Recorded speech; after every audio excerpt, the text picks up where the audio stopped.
About 8 years ago, I read a book called Our Black Year. It basically chronicled one family's journey and commitment to buy black for a year. This family and I had one thing in common: we're black. But our lives diverged in many different ways. They were married and had kids. I'm single and without littles. They lived in Chicago, a city with a significant black population, and I lived in Denver. At the time that they were doing this, they were really financially well off, and I assume still are. And at that time, let's be clear, I really was not financially well off. However, we did have another thing in common. We were both focused on value based spending. In the years since that book was published, a number of things have changed, and I thought it would be a great time to explore how and why shopping black 365 days a year is so important. By the way, buying black is not an anti white movement. Just think of it as American capitalism at work. I buy at white businesses almost every single day. So, anyone who's in their feelings about this episode, get over yourself. In order to go to show notes, go to michelleismoneyhungry.com/how to shop black.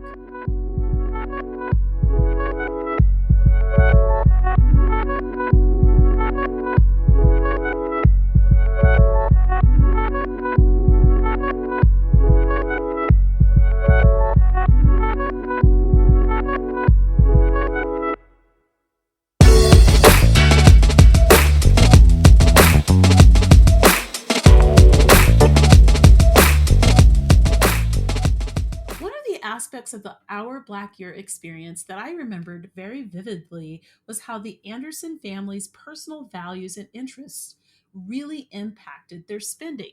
And one thing that really stood out to me was they really needed a dry cleaner, and were only able to find one black owned dry cleaner in the city of Chicago at that time. I never need a dry cleaner. In fact, I don't remember the last time I had something dry cleaned. I'm sure, in the future I might do that, but usually I just would have a new outfit. Why am I even interested in bringing up buying black as something to think about? Well, it is, you know, Black History Month, but also because in the past couple of years, I've seen a significant shift in people interested in how they can lead a value driven financial life. I do plan on recording a shorter episode about how to live a value driven financial life, but the purpose of this specific episode is to really focus on the concept of buying black and why technology has made it easier for consumers to do. By the way, you could substitute buying from women owned only businesses, or buying from Appalachian businesses, or buying Colorado, or buying American. Basically, the framework of what I'm going to talk about in this episode is the framework for any kind of value driven purchasing. But I want to make it clear that I am specifically for this episode talking about buying black. You don't have to be black, by the way, to support black owned businesses. In fact, I know quite a few people who are not black, but are very intentional about doing the following: spending locally, supporting local entrepreneurs who would normally not get as much support or investment dollars because they are black, they're women, whatever.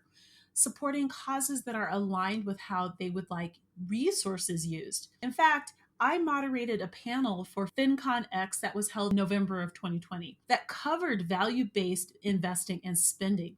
The panelists brought up the fact that value based economics is not a new concept. And I thought it would be helpful to kind of share a couple of examples of this in just the past 50 years of where we've seen people focus their spending, their dollars. One example would be divesting out of South Africa because of the apartheid system. There was a point where companies were just like, you know what, we can no longer support this place, in particular a place called Sun City, which was a place where a lot of famous people went to visit. in South Africa. But because of apartheid, people were like, we're not touching this anymore. We don't want to do this. And there was a song about it too. There are people who, for the past 4 years, were actively boycotting the United States. I bet a lot of Americans didn't know this, but I have a lot of European friends and I used to live in Europe. And I have friends from other countries, South America, Asia, whatever. And this was actually a very serious issue. People were like, we will not step foot in America as long as that person is president.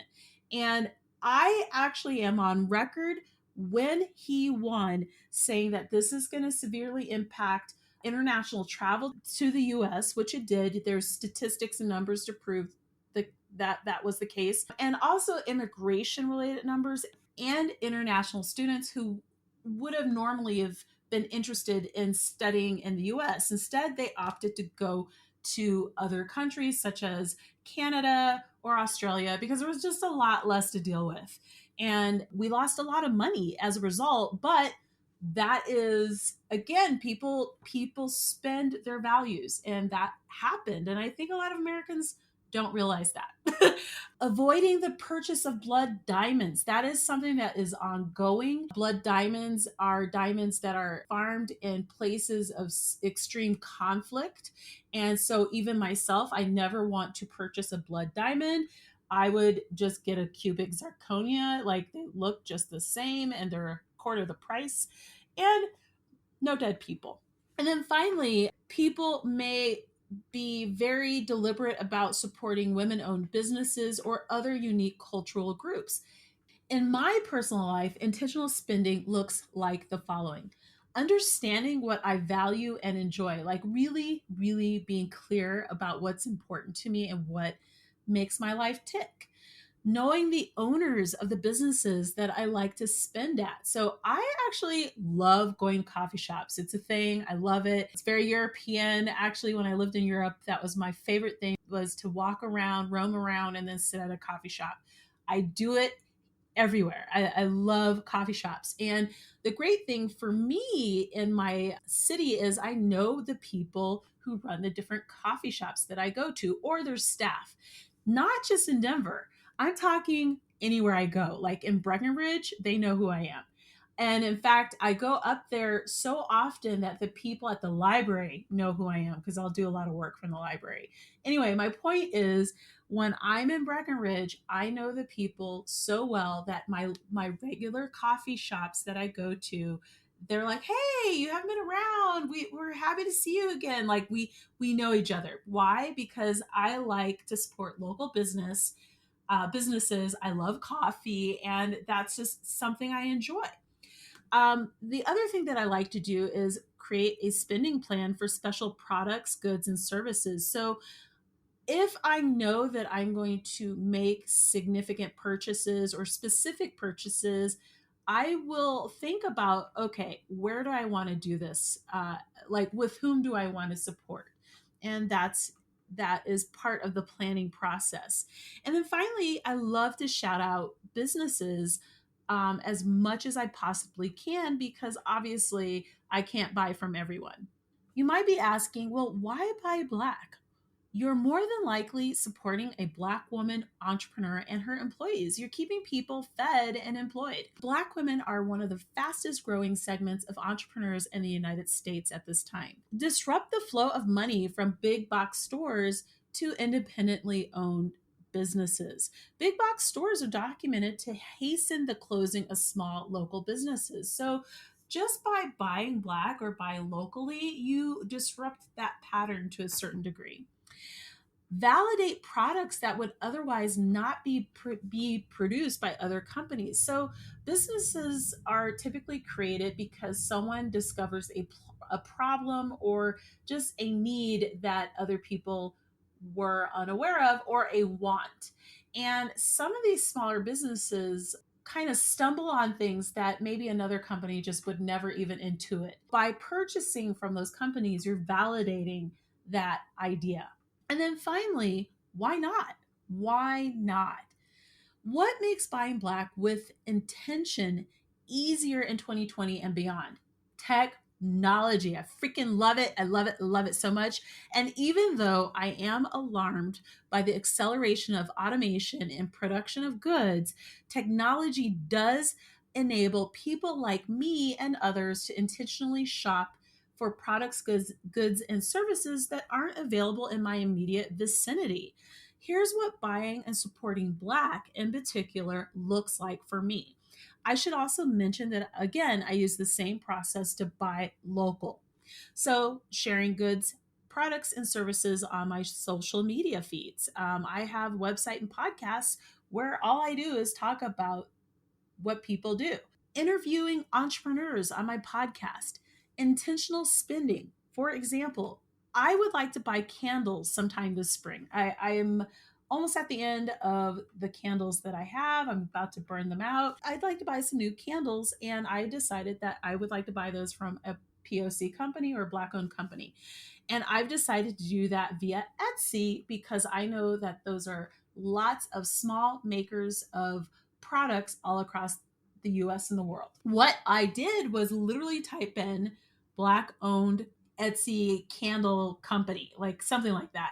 And then a whole bunch popped up. And then I just started looking at the stores that had really strong reviews. And I figured out the candles that looked great and looked like they would smell good and descriptions were good. And I've decided where I'm going to purchase. Hair products. I have black hair. And so I need specific products for my hair. And I found a company that was actually reviewed and shared on a YouTube channel by a natural hair YouTuber. And that company is Melanin Hair Care. So it is still Black owned because some of these companies are Black hair product companies, but they're not Black owned anymore. So I was like, I'd really like to get my new products from a company that still is Black owned. I'm not saying that if it's not Black owned, it's good or bad, but this is just a preference that I have for hair care. And so I was watching YouTube videos, and this person was like, this is the product line that I use. She has similar hair texture that I do. And so I'm like, you know what, I'm going to give it a try. There is a restaurant here in Denver called The Same Cafe. It means so all may eat.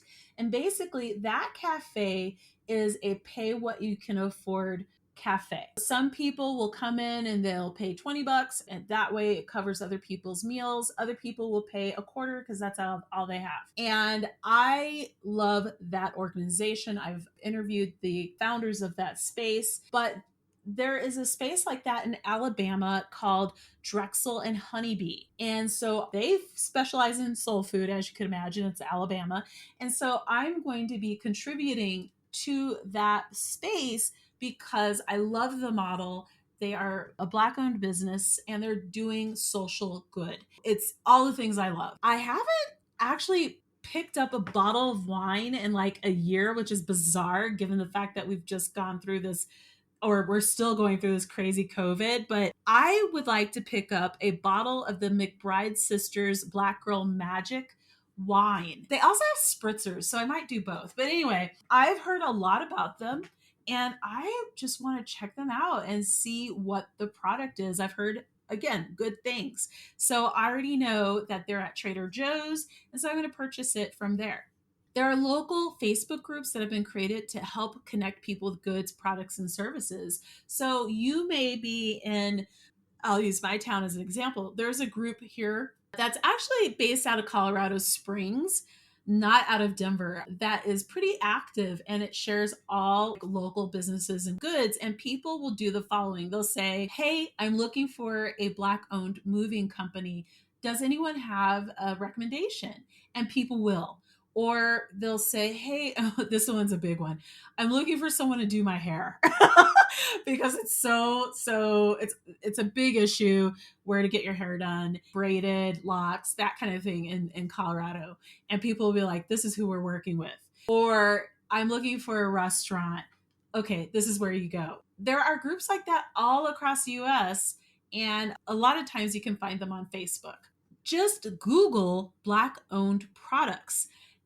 What will happen is blog posts will pop up and you'll find lists of products that are created out there in the world. Things from protein shake products. I just saw that today. Fitness bars, chocolate, alcohol, whiskey, clothing, nails, the like the press-ons, the really cool ones, hair, eyelashes, makeup, waist trainers, which I don't really understand the waist trainer thing, but anyway, if you're into that, waist trainers, cookies, vegan donuts. There's a company that I want to order vegan donuts from because they look incredible. My point is, if there is a product that you can think of, you can Google it and you will find a way to purchase it. You might have to ship it to where you live, but we've just spent a year using Amazon Prime and other shipping resources to get goods to ourselves because of the COVID. My point is, technology has really opened up our ability to shop locally and shop with intention, especially for those of us who don't live in places that are as diverse as we would like them to be. I hope this was helpful in case you're like, I have no idea how I would do that. Let me know if this has changed how you're approaching shopping with intention and spending intentionally. I hope you're having a great day, and just remember to spend with intention. Your dollars have value, and you don't have to spend where you don't want to, and you absolutely have every reason to spend where you feel your values are aligned.